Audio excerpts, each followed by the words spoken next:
el quilombo conceptual de la gente tipo Milei que agarra y te dice Roca, Sarmiento y todo así, como no, y Alberdi, y Sí, después vos vas y Alberdi y Sarmiento Pará, ¿cómo que no es presidente Alberdi? ¿No tiene sentido esto? Pero además que Sarmiento y Alberdi Sí, no se estaba picaba, estaba todo todo mal. mal entre ellos. Se tiraban un libro, o sea, uno le hacía un libro bardeando a este que es una basura feminada, le decía con cara de conejo, ¿viste?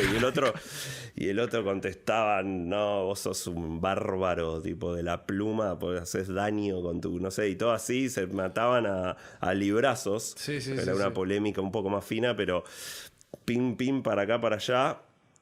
Y este los presenta como parte de como que son exactamente lo mismo y que todo responde a un supuesto liberalismo espectacular y ni se para a pensar en, bueno, la última hizo la ley de las escuelas públicas, la Sí. educación pública, o sea, la Y primaria laica. pública, Sí. laica, bueno, todas esas cosas son muy contradictorias y la chabón eh, te vende que no, Argentina era la primer potencia del mundo y de repente era una basura, llegó Perón y rompió todo y es una estupidez, es una simplificación absolutamente ridícula y además falaz. Entonces, bueno, eh, está bueno tratar de llegar a gente joven de otra manera.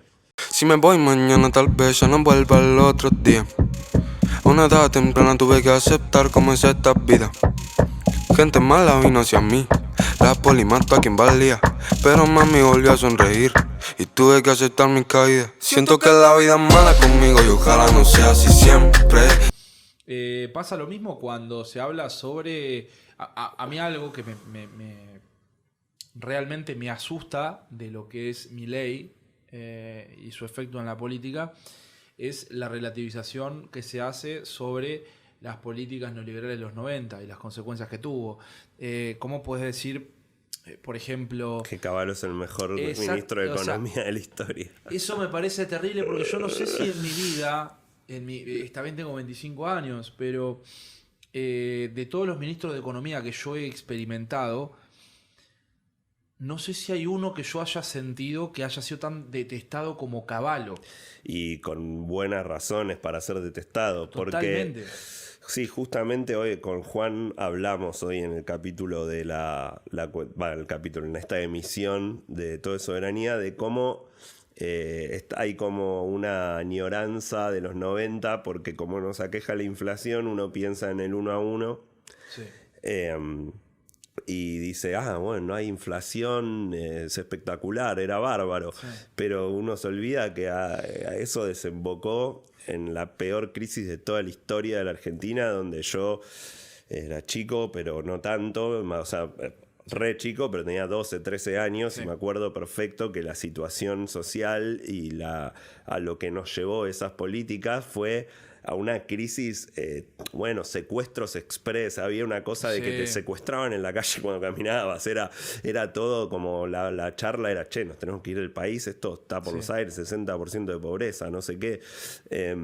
Y de repente todo eso tuvo que ver con que, recordemos que además Cavallo no fue el ministro de Economía de Menem nada más, también fue el ministro de Economía de la Rúa, que se tiene que ir volando porque si no se lo comían vivo. Y eso no pasó de la nada, eso fue todas las consecuencias de la política económica y la mentira que se sostuvo en base a la privatización de los activos más importantes del Estado, como Somisa, YPF, etcétera, y con esa venta de la joya de la abuela se pudo sostener esa mentira que era decir que nuestra productividad era la misma que la de Estados Unidos, entonces que $1 era $1, o sea, y eso era una mentira que tarde o temprano iba a llevar a lo que llegó, que fue a la mayor desocupación de toda nuestra historia, y ese es el mejor ministro de Economía, o sea, es difícil de sostenerlo, es muy difícil de sostenerlo, y bueno, también fue el presidente del Banco Central de la dictadura, que estatizó, aunque él diga que no, la las deudas de las empresas privadas. Durante la dictadura se septuplicó la deuda.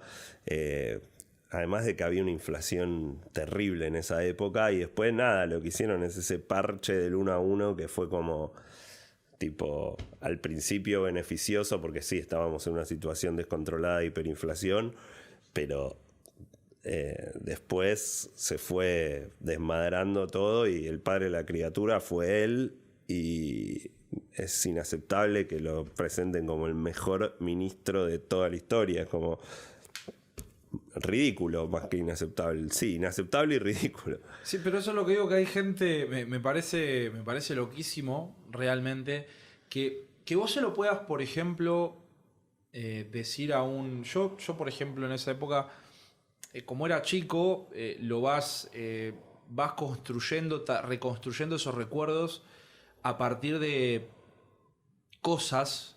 Por ejemplo, yo por suerte mi familia más o menos la piloteó en esa época, pero yo siempre cito el caso de que todos mis amigos de la escuela, todos usaban un mismo, muchos, no todos, pero muchos usaban un buzo particular que era azul, que tenía un loguito acá, y que era de algo que llamaba el centro complementario, que era un comedor. Claro. Y iban al comedor porque no tenían para comer en la casa, o los padres estaban o desocupados o estaban trabajando todo el día y no les podían ayudar con los deberes, nada, y ahí les daban una mano. Y pequeñas cosas que uno va reconstruyendo y decís, che, mirá qué jodido que estuvo en ese momento. Y después, obviamente, estudiando historia vas a verlo de lleno. Pero lo que me llama la atención es cómo que se lo puedas, por ejemplo, a un chico de 20 años, por ejemplo. Un pibe que hoy cumple 20 años. Nacido en 2003, por ejemplo. Sí. Que su mal, o si quieres, el gran mal que ha tenido su país en ese momento ha sido la inflación, como bien decís. Entonces le dicen simplemente, mirá, en los 90 no había inflación, entonces todos los problemas estaban solucionados, porque teóricamente es el único problema. No es el único problema, pero me entendés lo que quiero decir. Sí, es como el problema principal de la economía actualmente. Exactamente. Entonces, que se lo digas a un chico de 20 años me parece como, bueno, está bien, te estoy construyendo un relato previo a cuando vos naciste y no lo puedes chequear. Pero lo que a mí realmente me espanta es cómo se puede construir un relato como esos a gente que tenga encima, por ejemplo, encima de 30. Y que lo vivió. Yo no puedo venir a decirle o sea, me parece absurdo que yo venga y diga, no. Los 90 fue un viva la pepa, digamos, para todo el mundo, y se lo digas a un tipo que hoy en día te puede tener, ponerle 40 años. Bro, tanto te pueden dibujar algo en tu cabeza. Capaz que la pasaste bien, pero al que no la pasó bien, que venga un tipo, agite dos avisperos y vuelvas a repetir las mismas, o a pedir o a exigir las mismas consignas que hace 25 años atrás. Y es que dicen que la bronca, viste, hay estudios sociológicos de gente que, no sé, están en la guerra y te están matando vas perdiendo, y con tal de no aceptar que uno está equivocado, Sí.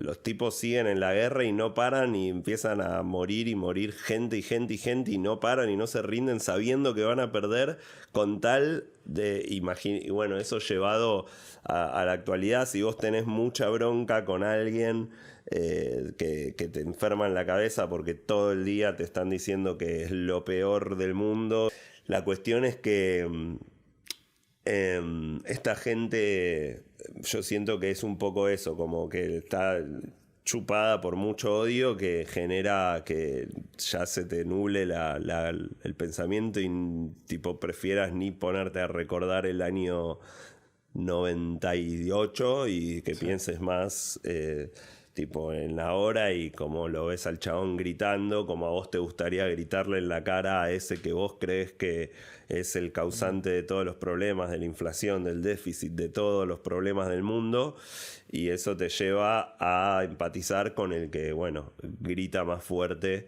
contra esas personas que te hicieron creer que son las causantes de todos los males.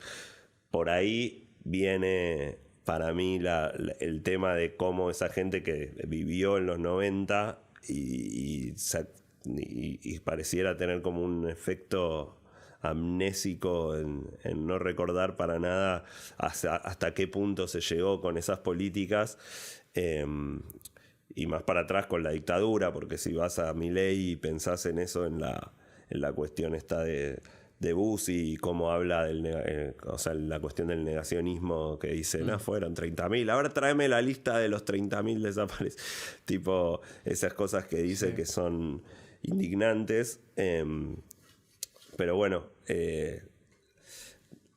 hay que tratar de no enojarse. El otro día Juan me decía, el que se enoja pierde, y es cierto, porque todos hablamos todo el tiempo para nuestra tribuna y estamos todo el tiempo endogámicos diciendo las cosas que todos queremos escuchar, y el otro, o te metes a lo del otro solo para decirle, no, vos sos un forro, bla, bla, bla, bla, bla, y entonces nunca hay un diálogo, y la idea es tratar de entrarle de alguna manera al que piensa distinto con un mensaje conciliador, tratando de esto sin caer, ¿no?, en larretismos. Pero realmente creo que gobernar es persuadir. Eso como que es importante poder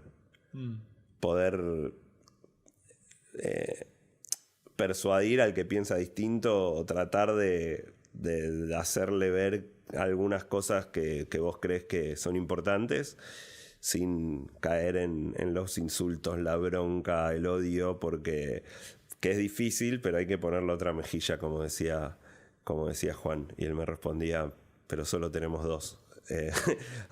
Después te quedas sin mejillas, pero puedes poner otras, pero se complica. Pedís prestadas mejillas en el mercado negro, compras de mercado de mejillas y compras mejillas. Si alguien te la quiere vender, te compras una mejilla. ¿Qué problema hay? ¿Qué problema hay con comprarse una mejilla? La concha de su madre. Si me voy mañana, tal vez ya no vuelva al otro día. A una edad temprana tuve que aceptar cómo es esta vida. Gente mala vino hacia mí, la poli mató a quien valía, pero mami volvió a sonreír y tuve que aceptar mi caída. Siento que la vida es mala conmigo y ojalá no sea así siempre. No pienso tanto en pegar.